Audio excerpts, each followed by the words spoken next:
Easter is a time when we all perhaps make appam.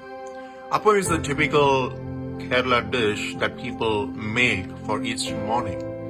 And one of the basics of preparation of the batter of appam is that the batter should rise.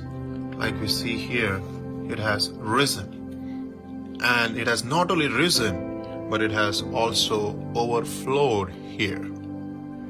The risen Christ calls us to lead a life that fills and overflows with the power and grace of God. It is the power that overcomes death.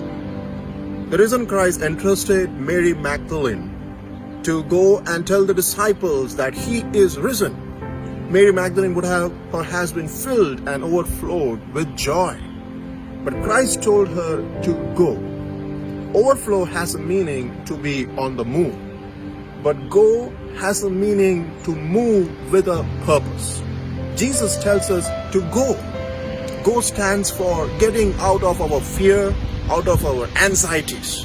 The disciples had to get out of their fear of being persecuted by the Jews. Mary Magdalene herself had to get out of her dilemma to preach the gospel, because in that day and age it was not easy for a woman to speak up or to preach the gospel.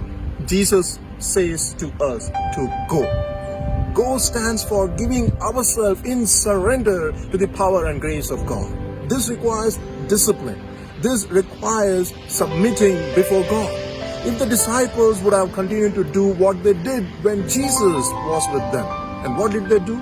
They abandoned Jesus, they denied Jesus, they betrayed Jesus. If they would have continued doing that, then the world would not have heard about the risen God.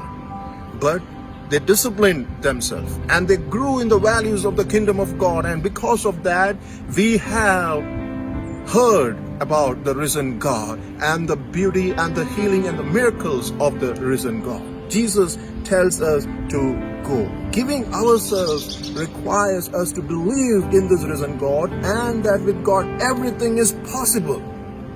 Jesus tells us to go and overflow with the possibility of God. God bless us all.